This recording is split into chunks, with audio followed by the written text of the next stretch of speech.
긴 부분인데, 요시야 왕이 죽은 해가 주전 609년입니다. 오늘은 여러분 반드시 필기도구가 있어야 합니다.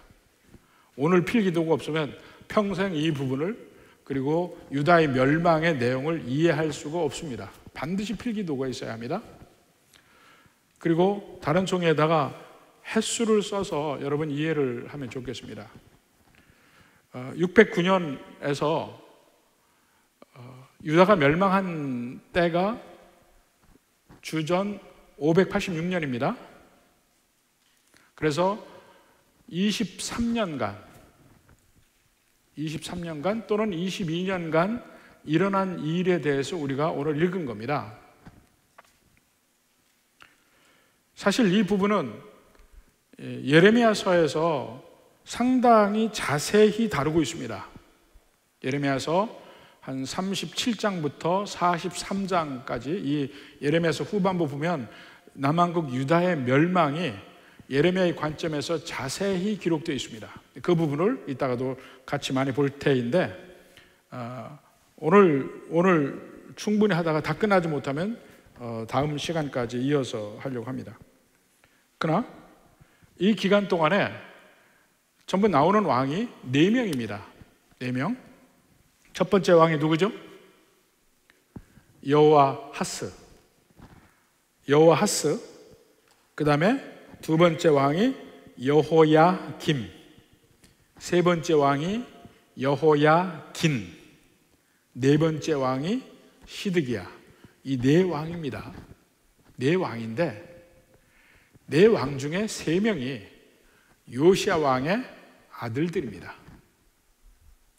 거의 동시대에 일어나죠. 23년의 기간 동안에 요시야 왕의 3 아들이 돌아가면서 왕이 될 수밖에 없는 입장이 되고, 나머지 하나는 그 한 왕의 아들이에요. 그러니까 요시야 왕의 손자예요. 자, 그러니까 그 부분을 여러분이 같이 이해하셨으면 좋겠습니다. 자, 요시야 왕이 애굽에서 올라오는 바로 느고의 군대를 막은 것이 무깃도입니다. 무깃도에서 막다가 느고의 군대에게 패배하고 요시야 왕이 죽습니다. 그것이 BC 609년이에요. 중요한 해입니다. BC 609년, BC 622년, BC 609년, 대단히 중요한 해입니다. 609년에 죽었는데 그 당시의 정세가 어떻게 되냐면, 이제까지 강한 제국이 북쪽에 메소포타미아 문명 쪽에 아시리아가 있습니다. 아시리아가 강한 제국으로 존재하고 있었고, 남쪽으로는 애굽이 강한 제국으로 존재하고 있었습니다. 근데 아시리아가 점점 약해지기 시작하면서 그 아시리아의 속국이었던 바벨론이 들고 일어나서 아시리아에게 도전하고 아시리아를 멸망시키는 과정 중입니다. 그러니까 마치 우리나라의 경우로 보면 명나라가 막 멸망하고 청나라가 세우는 그것과 대단히 비슷합니다. 그럴 때에 그 중간에 껴있는 팔레스타인에서는 유다 왕국 하나가 있는데, 과연 유다 왕국은 우리는 어느 편에 들어야 우리가 생존할 것인가, 이 문제를 고민합니다. 애굽의 편을 들 것인가, 아니면 바벨론의 편을 들 것인가. 근데 애굽은 그 바벨론 전왕, 지금 쇠퇴해가는 아시리아 왕국과 형제의 나라처럼 가까웠어요. 그러니까 아시리아와 바벨론이 전쟁으로 붙을 때 애굽에서 바로 느고가 그 아시리아를 돕기 위해서 군대를 몰고 지금 바벨론 땅으로 가고 있습니다. 근데 그것을 요시야 왕이 그걸 막는 거예요. 요시야 왕은 바벨론 쪽이에요. 그걸 막기 위해서 무깃도에서 막아선 겁니다. 근데 무깃도가 어디냐면, 그 예루살렘 성시를 가본 분 알죠? 무깃도는 전략적 요충지입니다. 바로 그 두 문명 사이에 지나는 길 중에 하나는 요단강 동편으로 해서 지금의 요르단 땅으로 해서 다마스커스로 해서 그 바벨론으로 올라가는 그 왕의 대로가 있는가 하면 또 하나의 길이 바로 두 길이 무깃도를 통과하게 되어 있습니다. 바로 그 무깃도, 그 요충지를 막아선 겁니다. 그러니까 우리로 이야기하면 그런 요충을 뭐 예를 들어서 추풍령 정도로 보면 돼요. 영남에서 올라오려면 추풍령 아니면 조령 아닙니까? 근데 바로 그 길을 막고 있다 이렇게 생각하면 되는 겁니다. 거기서 막다가 결국은 애굽의 군대에 당하지 못하고 요시아가 죽습니다. 609년에. 그리고는 바로 느고가 이제 바벨론을 대항하기 위해서 올라갔다가 전쟁을 하고 돌아오는 길에 와서 보니까 요시아의 아들 여호아스가 왕이 되었거든, 유다에. 돌아오는 길에 여호아스를 제쳐놓고 여호야김을 왕으로 세우고 내려갑니다. 내려가는데 여호야김도 비록 애굽에서 왕으로 세웠지만 점점 바벨론이 강성해지는 거예요. 결국 그 뒤에 바벨론에게 조공을 바칩니다. 그러다가 3년여 만에 배반해요. 다시 돌이켜서 애굽 쪽으로 방향을 틉니다. 그래서 그 3년여 만에 다시 느부갓네살 왕이 공격을 합니다. 그것이 BC 605년이에요. BC 605년. 그것이 바벨론이 처음으로 유다를 공격한 해입니다. BC 605년인데 605년에 공격을 하다가 그때까지만 해도 느부갓네살이 왕인데 왕임에도 불구하고 왕이라고 했지만 사실은 그 아버지 나보폴라살이 왕이었어요. 그럼 느부갓네살은 뭐했냐? 마치 조선시대 이방원과 똑같은 위치예요. 나보폴라살이 왕이지만 느부갓네살이 실질적인 군사적 천재입니다. 그래서 느부갓네살 왕은 지는 전쟁이 없었어요. 그래서 605년에 예루살렘을 공격을 하고 여호야김을 공격하고 했는데 그때 본국에서 나보폴라살 왕이 죽게 돼서 급히 돌아가서 왕으로 등극을 합니다. 그래서 605년 공격이 완벽하게 유다를 멸망시키지 못하고 그냥 돌아갔어요. 그리고 이제 그 다음에 계속 나오지만 나중에 두 번에 걸쳐서 또 침공을 합니다. 그러니까 느부갓네살 왕이 남왕국 유다를 공격해서 멸망까지 간 것이 전부 세 번의 전쟁이고 세 번의 공격입니다. 이 세 번에 걸쳐서 공격이 있다는 것을 아셔야 그 다음에 느헤미야도 이해가 되고 에스겔도 이해가 되고 다 이해가 됩니다.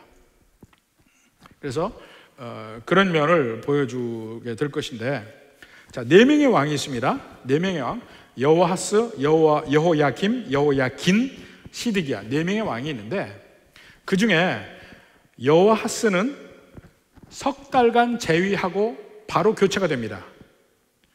그리고 여호야김이 11년간 재위합니다. 여호야김이 죽었을 때 그 아들인 여호야긴이 등극을 하는데 또 석 달간 재위했다가 바벨론에 의해서 또 교체가 됩니다. 시드기야가 왕이 되고 11년을 왕으로 있습니다. 그래서 실제로 그 두 사람, 석 달씩 한 두 사람은 별 큰 의미가 없습니다만은 이 여호야김하고 시드기야하고 두 사람은 11년씩 다스려요. 근데 그 중에 세 명이 요시야 왕의 아들이라고 그랬죠. 자, 요시야 왕이 죽을 때가 주전 609년입니다. 그때 여호아하스는 몇 살이었습니까? 절 보지 마시고 성경을 보세요. 여호아하스가 몇 살이었죠? 그때? 609년에 여호아하스가 왕이 될 때가 몇 살이었어요? 23살이었죠. 그러니까 609년에 여호아하스가 23살이에요. 석 달 만에 그는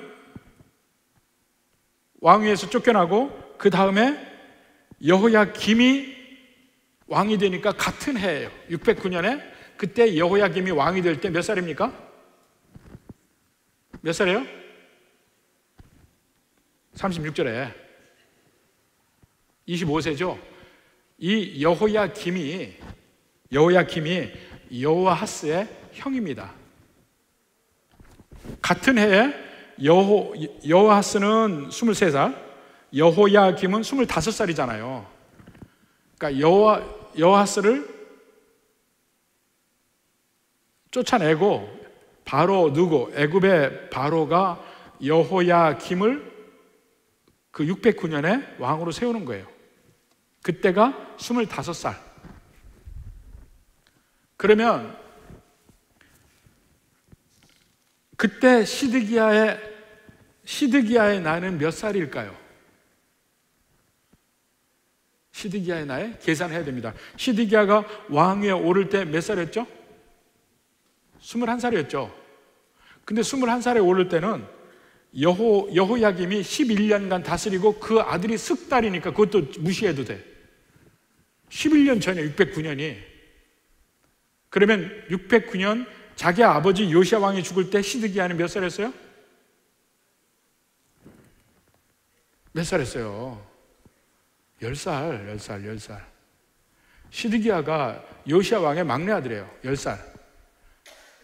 그 위에 형들은 23살짜리도 있고 25살짜리도 있는데 23살짜리를 먼저 왕으로 세웠는데 바로 누구가 그를 제껴놓고 25살짜리 여호야김을 왕으로 세웠어요. 그가 11년간 통치하고 그 아들 여호야긴이 왕이 되는데 석 달 만에 또 바벨론이 와서 그를 제낍니다. 왜냐하면 그가 바벨론을 배반했기 때문에 와서 완전히 두 번째 침공을 합니다. 그러니까 11년 뒤 609년에서 11년 뒤는 몇 년입니까?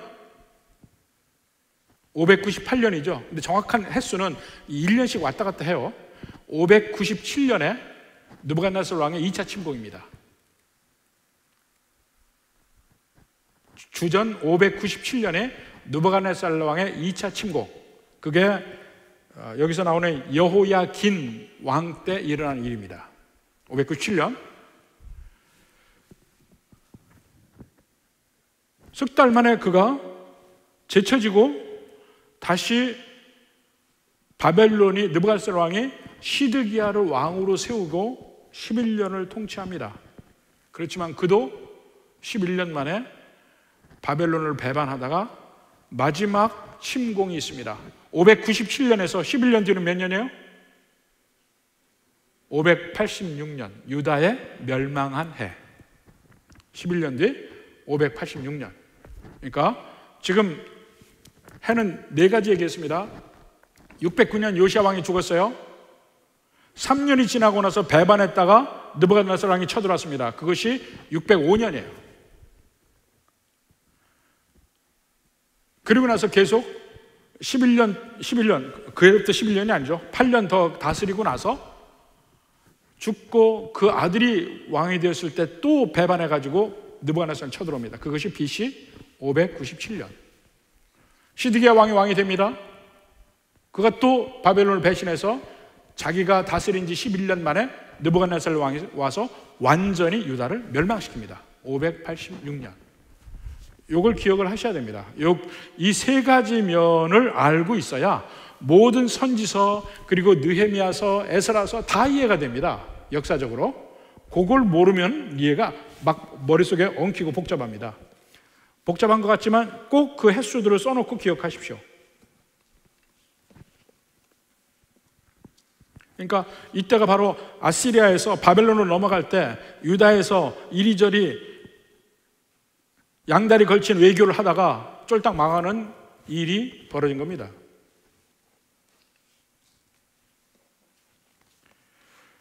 자, 그 중에 그래서 몇 가지만 쭉 역사적으로 쭉 보고 의미를 다시 보겠습니다. 먼저 여호아하스에 관한 이야기가 23장 31절로 34절까지죠. 여호아하스가 왕이 될 때 나이가 23세라 석 달간 다스리다가 결국은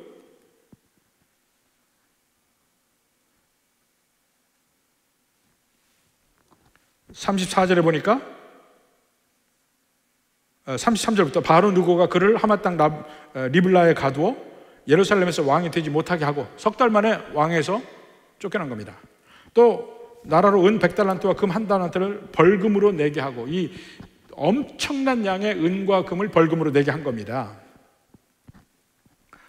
34절에 바로 느고가 요시야의 아들 엘리야킴을 그의 아버지 요시야를 대신하여 왕으로 삼고 그 이름을 고쳐 여호야김이라.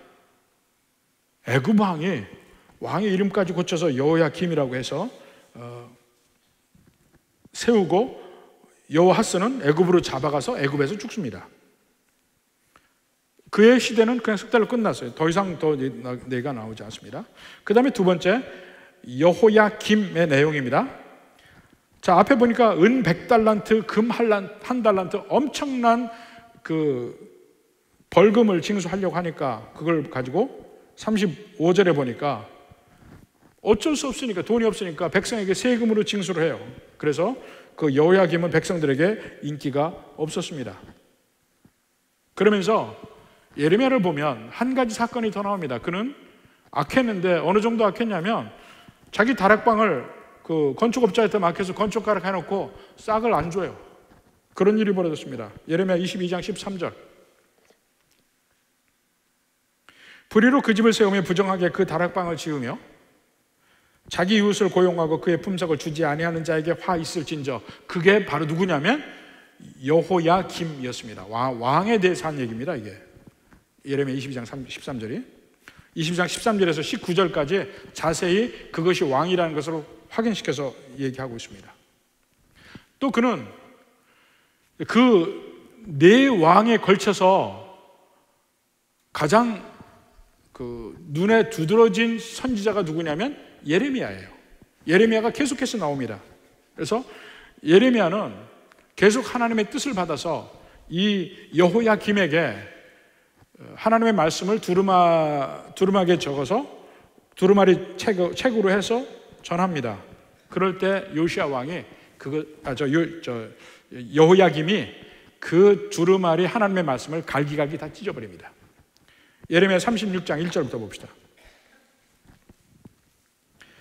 유다의 요시야 왕의 아들 여호야김 제4년에 여호와께로부터 예레미야에게 말씀이 임하니라. 제4년이면 바로 이 해가 BC 605년이에요. 바벨론이 쳐들어오는 그런 때입니다. 임하여 이르시되 너는 두루마리 책을 가져다가 내가 네게 말하던 날 곧 요시야의 날부터 오늘까지 이스라엘과 유다 모든 나라에 대하여 내가 네게 일러준 모든 말을 거기에 기록하라. 그리고 유다 가문이 내가 그들에게 내리려 한 모든 재난을 듣고 각기 악한 길에서 돌이키리니 그리하면 내가 그 악과 죄를 용서하리라 하시니라. 이것이 두루마리 책에 있다고요. 여후디가 서너 쪽을 낭독하면 왕이 면도칼로 그것을 연하여 베어 화로 불에 던져서 두루마리를 모두 태웠더라. 하나님의 말씀을 다 무시하고 태워버린 겁니다. 요시야의 아들이 여호야김이. 그리고는 26절에 보면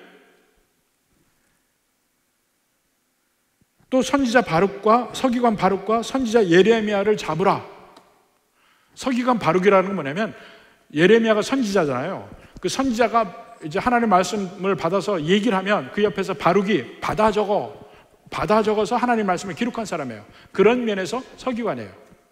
그러니까 두 사람이 같은 짝이죠. 두 사람을 잡으라 했는데 하나님이 그를 숨겼더라. 그러니까 하나님 말씀을 전했는데 그 말씀을 다 찢어버리고 면도칼로 찢어버리고 그 말씀을 전한 바룩과 예레미야를 잡으라고까지 얘기한 악한 왕 여호야김. 그러니까 철저하게 여호와 하나님을 부정했습니다. 그러면서 36절부터 24장 7절까지 보면 드디어 그 BC 605년에 느부갓네살 왕이 쳐들어온 장면들이 보입니다. 24장 1절 봅시다. 여호야김 시대에 바벨론의 왕 느부갓네살이 올라오매 여호야김이 3년간 섬기다가 돌아서 그를 배반하였더니 609년에 등극을 해서 3년 섬기면 배반했으면 606년 될 것 같죠? 그러니까 한 해씩은 조금씩 차이가 납니다. 그래서 605년에 정확하게 얘기하면 배반하였습니다. 자, 이때 이미 왕이라고 했지만 그 당시 처음에 침공할 때는 느부갓네살 왕이 아니었습니다. 나보폴라살이 왕이었지만 그의 위치 자체가 느부갓네살을 이미 왕이라고 칭호를 했던 겁니다. 그래서 이 아람 부대, 모압 부대 2절에 보니까 암몬 자손 다 해서 유다를 쳐서 멸하게 됩니다. 쳐들어왔는데 그래도 그렇게 해서 당했지만 그는 그 이후로도 왕으로 있어서 11년간 왕으로 있다가 6절에 보니까 그의 아들 여호야긴이 대신하여 왕이 되니라 이렇습니다. 자, 그리고 여호야긴이 왕이 된 것이 이제 24장 8절부터 17절까지라고 볼 수 있습니다. 여호야긴이 왕이 될 때 나이가 18세라. 그러니까 사실 11년간 아버지가 다스리고 왕이 돼서 18세죠. 그러니까 할아버지 요시야 왕이 죽을 때는 몇 살이었어요? 할아버지 요시야 왕이 죽었을 때 몇 살이었어요? 아버지가 11년간 다스렸으니까 11년 전에 할아버지가 돌아가셨으니까 18세 빼기 11년 7살이었죠. 7살이었죠? BC 609년에 아버지 여호야김은 25살, 아들인 여호야긴은 그때는 7살이었어요. 막내 삼촌은 10살이었어요. 그러니까 3살 차이밖에 안 난 거죠. 시드기야는 10살이었어요. 609년에. 이걸 좀 적어놓고 비교를 해 보십시오. 그러면 전혀 안 보이던 성경이 보이기 시작합니다. 그렇지만 그가 석 달간 다스리다가 결국은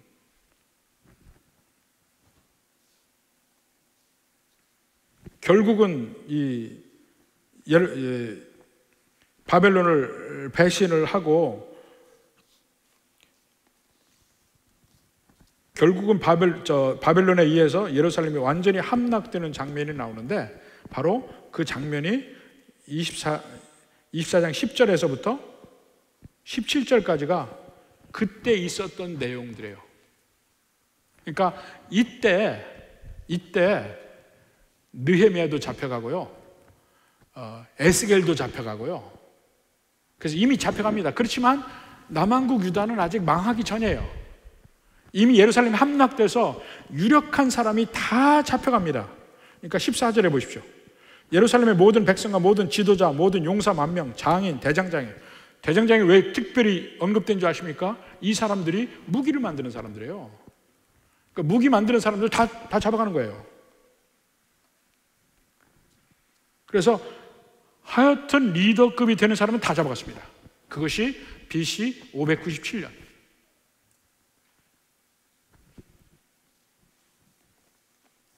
그리고 나서 그때 시드기야가 왕이 된 겁니다. 11년간 다스리는 게 그리고 나서 597년에서 586년까지.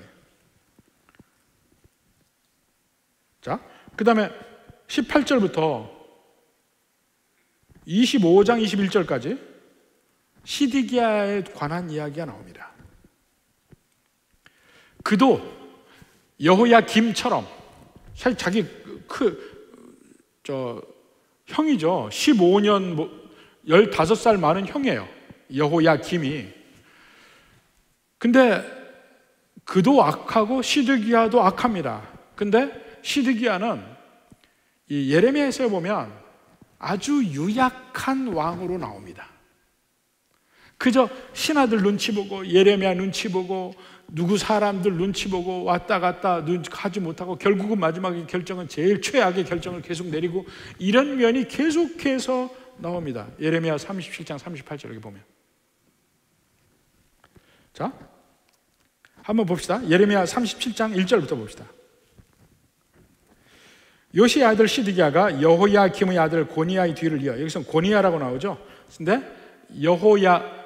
여호야긴이 그 고니야 같은 사람입니다. 이 뒤를 이어 왕이 되었으니 이는 바벨론의 느부갓네살 왕이 그를 유다 땅의 왕으로 삼음이었더라. 그 시드기야가 느부갓네살을 세운 왕이에요. 바벨론 유다에다가. 자, 2절에 그와 그의 신하와 그의 땅 백성의 여호와께서 선지자 예레미야에게 하신 말씀을 듣지 아니하니라. 예레미야에게 하나님 뭐라고 했어요?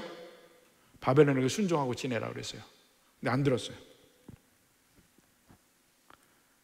안 들으면서도 3절에 보세요. 시드기야 왕이 셀레미야의 아들 여후갈과 마아세야의 아들 제사장 스바냐를 선지자 예레미야가 보내 청하여 너는 우리를 위하여 우리 하나님 여호와께 기도하라. 하나님 말을 안 들으면서 기도하라고 얘기하고 있어요. 얼마나 그가 이 양다리인지 알 수 있죠? 16절에 또 봅시다. 예레미야가 뚜껑 씌운 웅덩이에 들어간 지 여러 달 만에 시드기야가 사람을 보내 그를 이끌어내고, 그 중간에 무슨 일이 났냐면 계속 이 바벨론에 순복해야 한다. 그것이 하나님의 뜻이다. 그러면 하나님이 너희를 보호하고 지켜줄 것이다. 예레미야가 계속 얘기했는데 아니다. 바벨론에게 저항해야 된다. 애굽에 붙어야 된다. 이 사람들이 예레미야를 가둬버려요, 웅덩이에. 그러니까 시드기야도 어쩌지 못하고 쳐다만 보고 있는 거야. 그러면서 몰래 사람을 보내서 하나님은 뭐라고 얘기하시더냐 물어요. 이렇게 유약한 왕이에요, 시드기야가. 자, 17절에 봅시다. 시드기야 왕이 사람을 보내 그를 이끌어내고 왕궁에서 그에게 비밀이 물어 이르되 여호와께로부터 받은 말씀이 있느냐? 아이고. 예레미야가 대답하되 있나이다. 또 이르되 왕이 바벨론 왕의 손에 넘겨지리이다. 그렇게까지 얘기했는데도 끝까지 바벨론에 저항하는 것이 시드기야 왕입니다. 그래서 다시 오늘 본문으로 돌아와서 24장 20절 봅시다. 24장 20절. 여호와께서 예루살렘과 유다를 진노하심이 그들을 그 앞에 쫓아냈을 때까지 이르렀더라. 시드기야가 바벨론 왕을 배반하니라. 예레미야 말 안 들어요. 하나님의 말씀인 줄 알고 계속 거기에 묻기는 하는데 안 들어요. 그러니까 25장 1절에 드디어 마지막 전쟁, BC 586년의 전쟁이 벌어집니다. 시드기야 제9년 열째 달 10일에, 자, 이 9년이라 하니까 이때는 BC 586년에 588년 정도 되죠. 마지막 멸망하기 2년 전쯤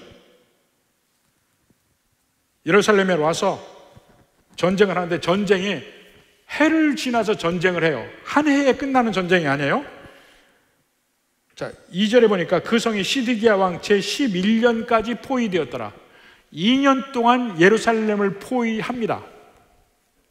그럼 2년 동안 포위하면서 예루살렘에서 온갖 고통 속에서 서서히 죽어가고 마침내 항복하고 나와서 시드기야는 두 눈이 뽑히고 바벨론에 잡혀가요. 그리고 예루살렘이 완전히 멸망하는 그때가 됩니다.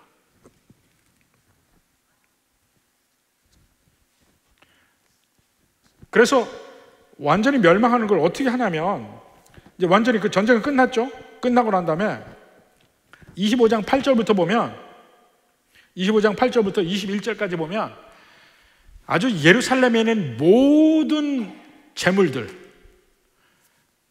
성전에 남아있던 모든 재물들 하나도 남김없이 박박박 긁어서 바벨론으로 다 가져갑니다. 하나도 남김없이. 엄청나게 큰 것까지 다 가져가요.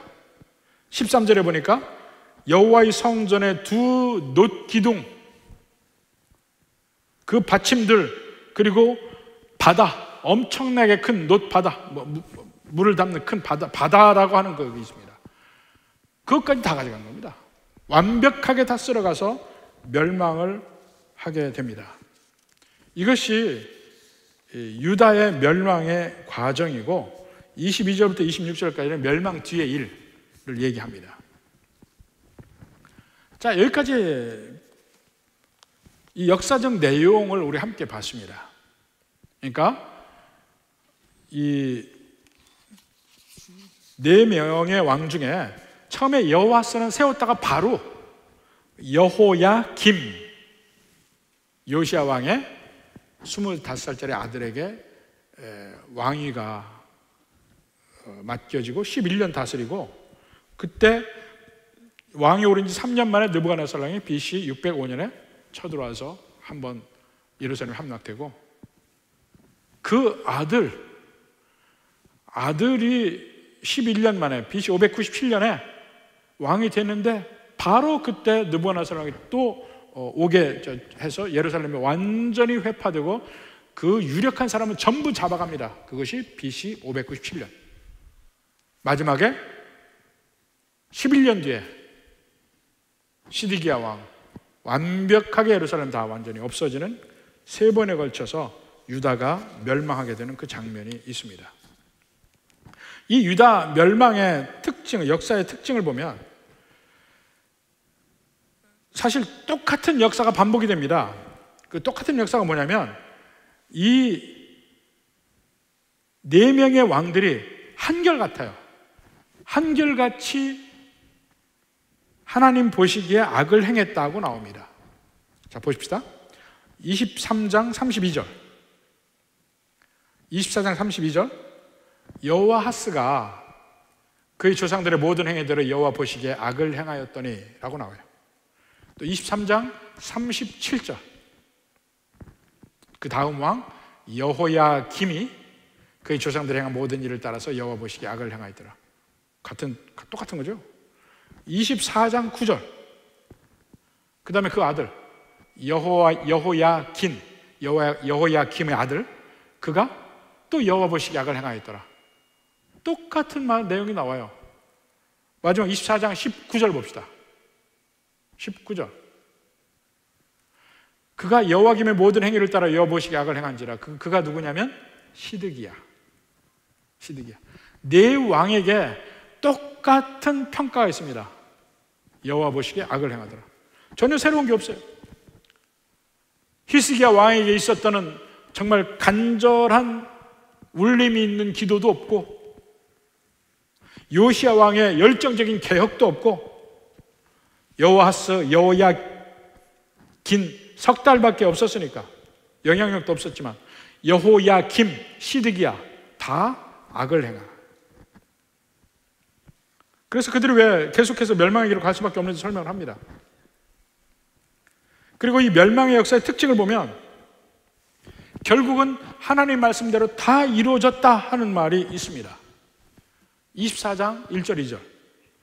여호야김 시대에 바벨론 느부갓네살 올라오매 여호야김이 3년간 섬기다 돌아서 그를 배반하였더니 여호와께서 그의 종 선지자들을 통하여 하신 말씀과 같이, 이 말이 꼭 나오죠. 하신 말씀과 똑같이 갈대아 사람, 아람, 모압, 암몬 사람이 다 와서 유다를 쳤다. 말씀대로 됐어요. 정치적인 면으로 설명할 수 있습니다. 이 사람들이 계산을 잘못해서 지혜가 부족해서 바벨론에게 붙어야 되는데 애굽에 붙어가지고 이런 일이 벌어졌다. 얼마든지 정치적으로 설명할 수 있습니다. 그러나 그 밑에 흐르는 영적인 면을 보면 그들은 하나님 보시기에 악을 행해서 이런 일이 벌어졌다고 합니다. 이미 그것을 말씀하셨고 그대로 된 일이라 합니다. 자, 그리고 24장 13절 봐요. 24장 13절. 그가 여호와의 성전의 모든 보물과 왕국의 보물을 집어내고 또 이스마엘 솔로몬이 만들고, 이게 누구냐면 여호야긴이에요. 3달간 있는 그 손자, 요시야의 손자. 다 해서 다 파괴됐어요. 그래서 여호와의 말씀과 같다.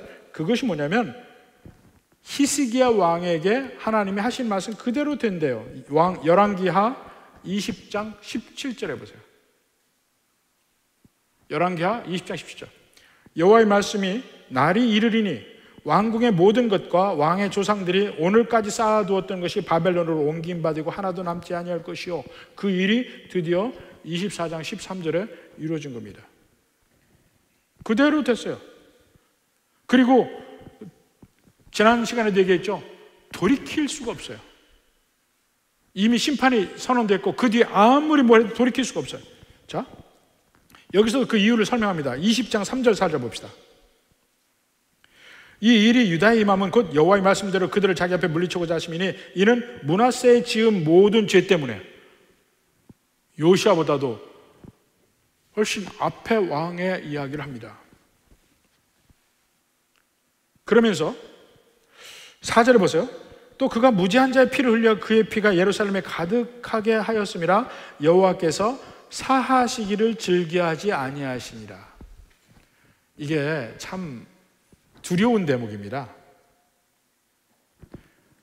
용서하는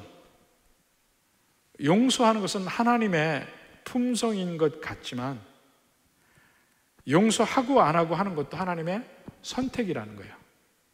이번에는 하나님이 용서하기를 즐겨하지 아니하셨다. 용서 안 하신다는 거예요. 그 하나님의 선택이에요. 이게 겁나는 일이에요. 용서 안 하시기로 하면 안 하는 거예요. 용서라는 건 반드시 받는다는 보장이 없습니다. 내가 이렇게 하면 용서하리라. 그 하나님의 말씀이 있으면 용서를 물론 받을 수 있지만 그것이 지나는 일이 있단 말입니다. 예를 들어서 여기 므낫세의 죄들 이렇게도 지나는 거예요. 그건 돌이키지 않아야 하셔요.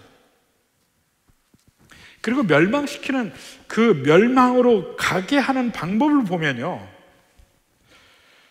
좀 생각해 볼 대목입니다. 24장 20절 보면 여호와께서 예루살렘과 유다를 진노하심이 그들을 그 앞에서 쫓아내실 때까지 이르렀더라. 이 말을 좀 설명이 필요한데, 진노하심이 어디까지 가면 마지막 멸망이 될 때까지 여호와의 진노하심이 계속 보여진다는 거예요. 그러면서 시드기야가 바벨론 왕을 배반하니라. 이게 마지막 활용점정이에요. 하나님의 진노가 드디어 이루어지게 하는 에이전트로 시드기야가 쓰임을 받는 거예요. 그러니까 시드기야가 악한 마음을 가지고 끝까지 그 바벨론에게 항복하지 않는 마음이 곧 여호와 하나님께 항복하지 않는 마음이에요. 근데 결국 그렇게 끝까지 완악한 마음을 갖게 되니까 마지막에 바벨론에 다 멸망하고 끌려가게 되는 일이 벌어지는 거야. 하나님 말씀대로. 그러니까 그러한 시드기야를 하나님이 세우셨다는 거예요. 출애굽 때 보세요. 출애굽 때 보시면 모세를 통해서 애굽의 바로에게 이야기합니다. 내 백성을 가게 해라. 그런데 계속해서 바로의 마음이 완악해집니다. 완악해서 10가지 재앙이 내릴 때까지 바로의 마음이 완악해 있어요.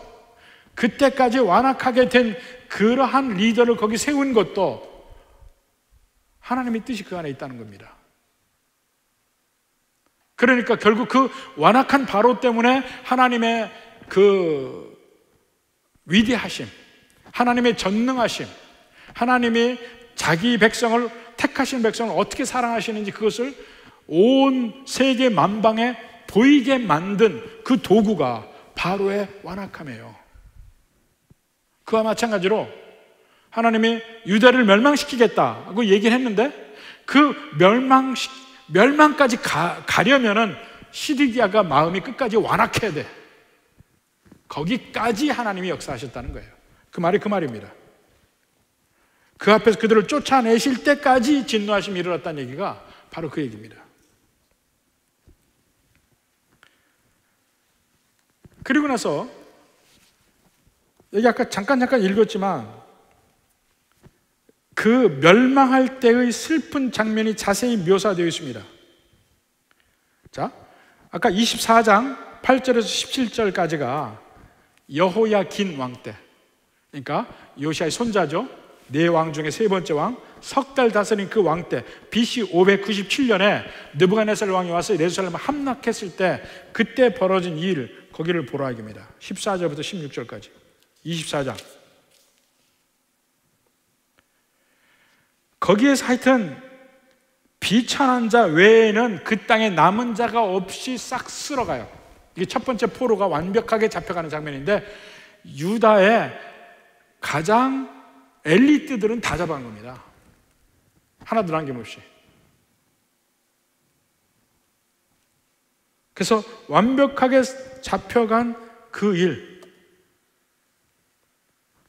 일을 하나 볼 수가 있고, 그 다음에 마지막 주전 586년에 예루살렘이 망하고 있는 때 그들이 잃은 것이 무언지가 25장 8절에서 17절까지 그 쓸어간 목록들이 나옵니다. 예루살렘과 성전에서 쓸어간 목록들이 나오잖아요. 이거를 찬찬히 하나하나 목록을 보라는 겁니다. 이스라엘 백성들. 기가 막히죠.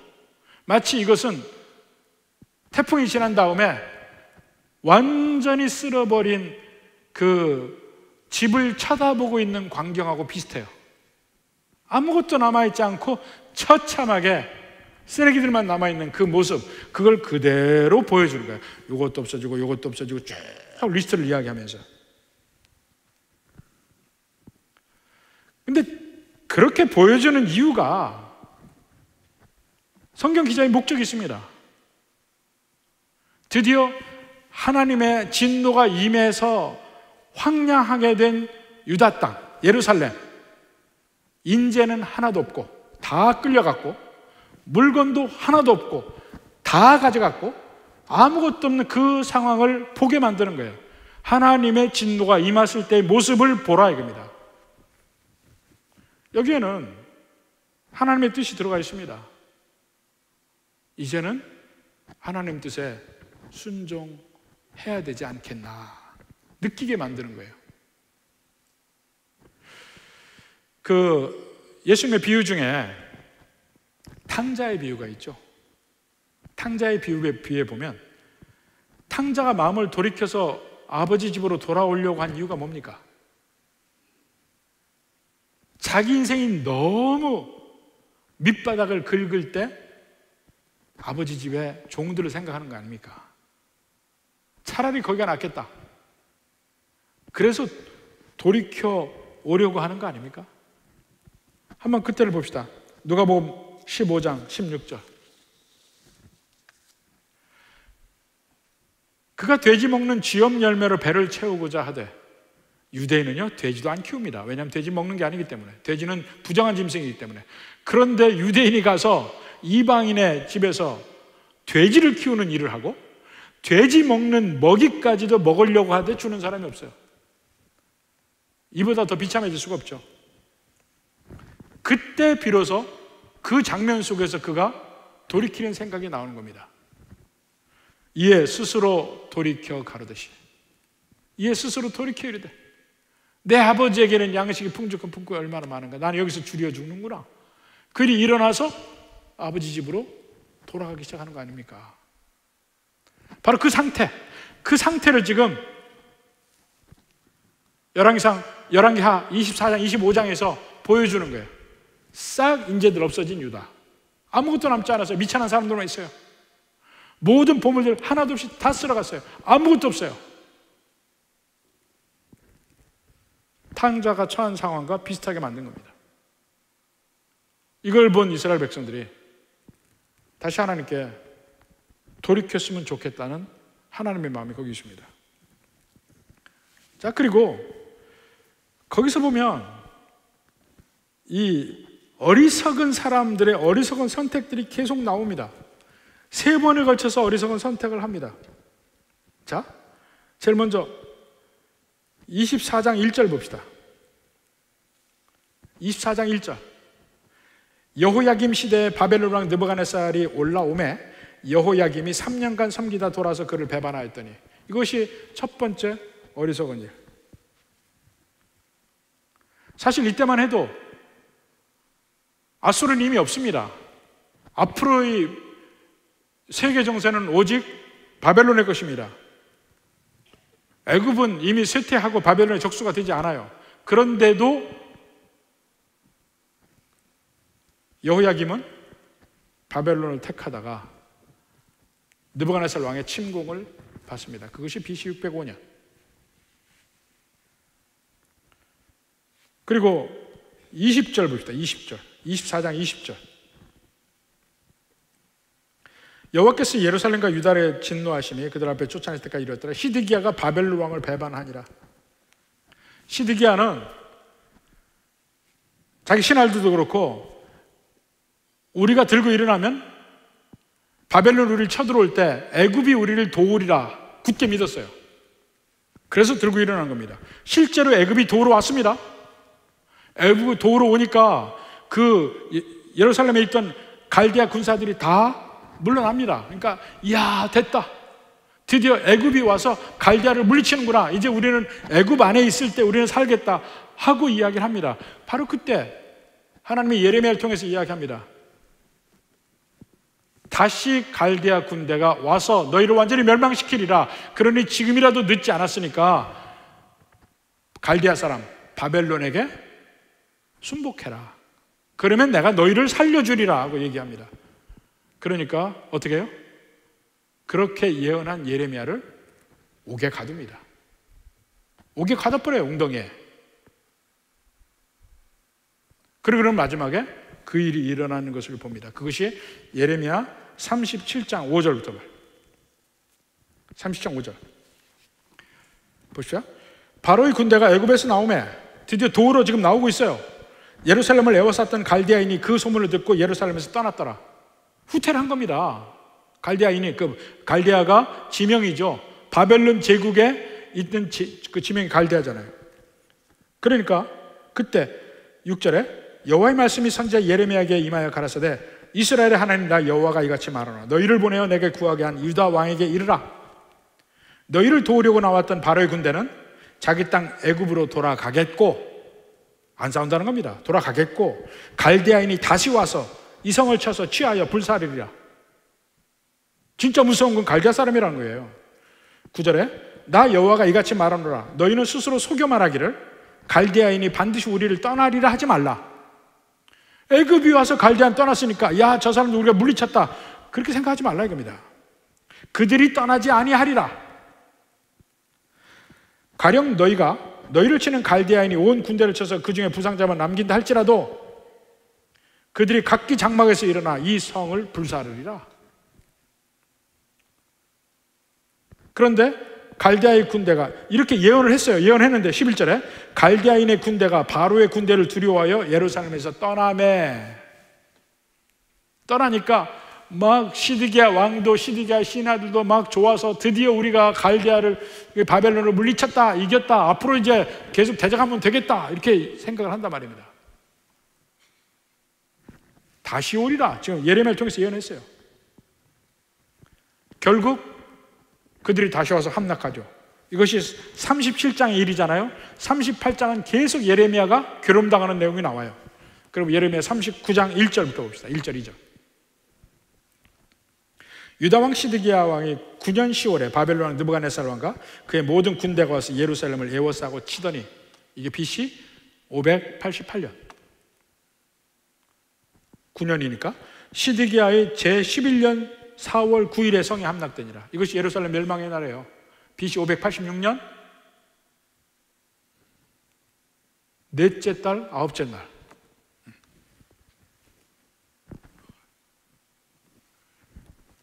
제가 그 전 성경을 했나 보네요. 예루살렘이 함락됐다. 이것이 유다의 멸망입니다. 그러니까 그렇게 예레미야를 통해서 하나님 말씀을 줬는데도 불구하고 눈앞에 있는 것만 혹해가지고 아니야 아닐 거야, 그러다가 마지막에 멸망당합니다. 시드기야 왕의 어리석음, 그 앞에는 여호야김의 어리석음, 마지막으로는 이스마엘이라는 사람이 나옵니다. 그 앞에 보면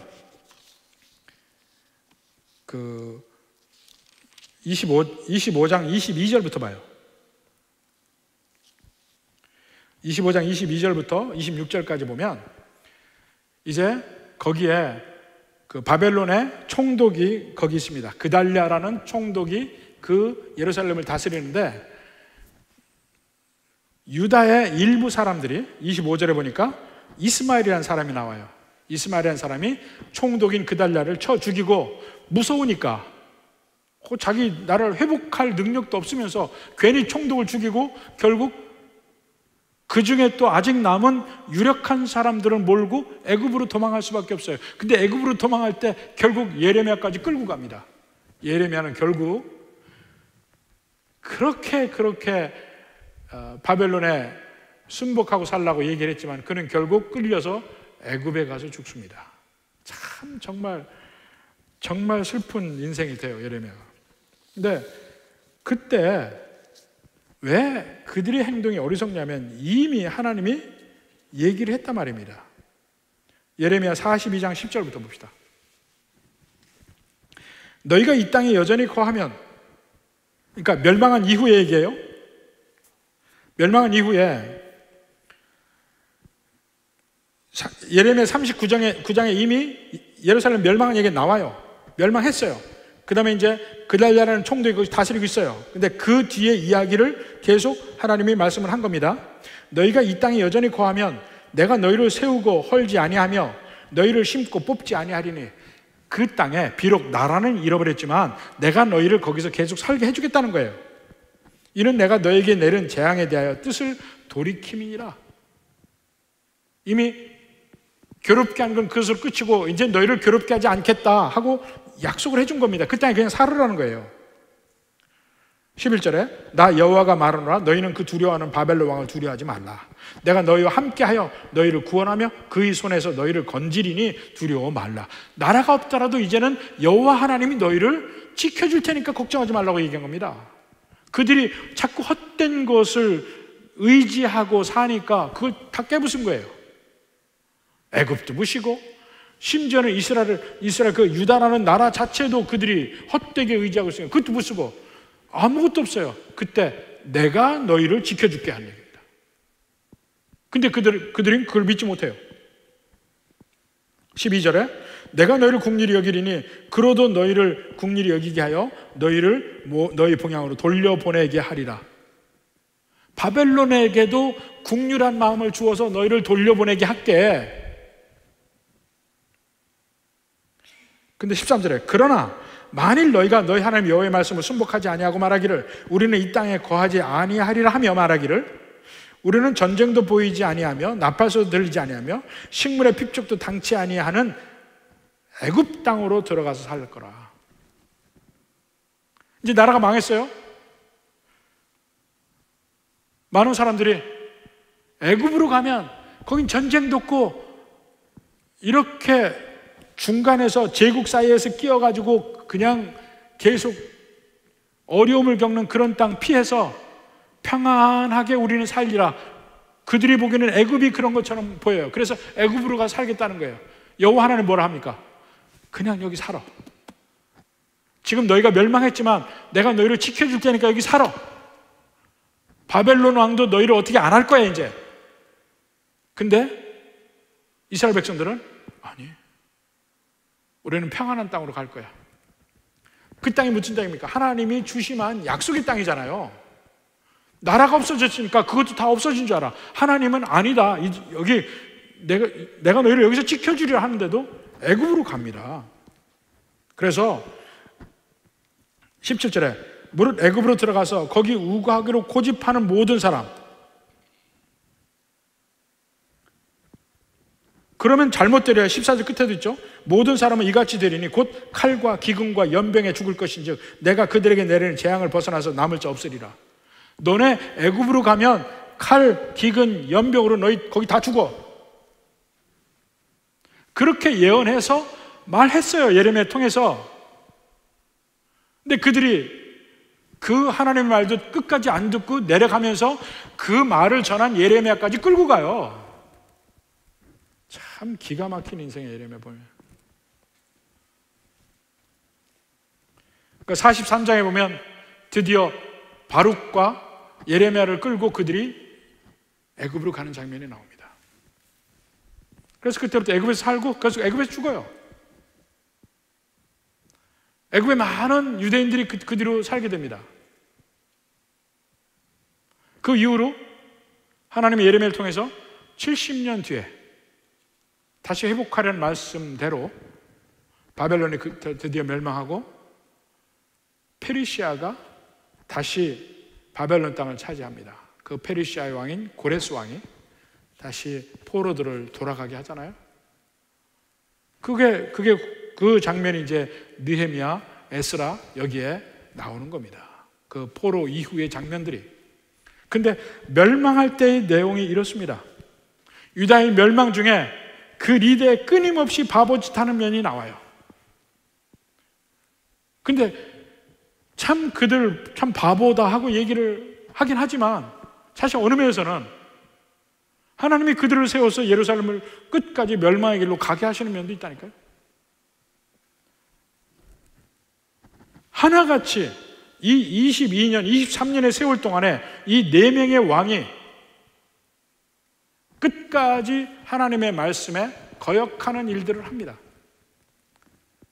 그러면서 요시야 왕의 아들 셋, 손자 하나까지 4명이 왕 노릇하면서 그 중에 2명이 11년을 다스리는데 둘 다 하나님을 거역하고, 석 달씩 다스리는 둘도 하나님을 거역하고 하나님을 떠나고, 이래서 이 일이 벌어집니다.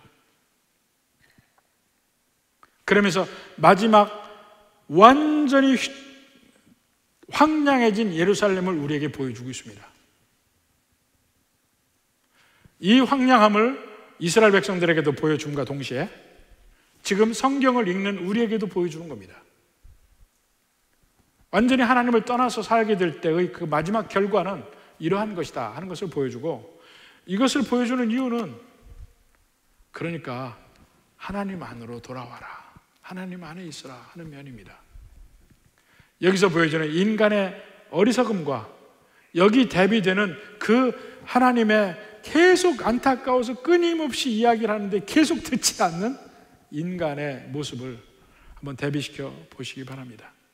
그리고 그것이 먼 나라 이스라엘, 유다 이야기가 아니고 지금 여기, 지금도의 우리의 얘기고 지금도 저와 여러분의 얘기입니다.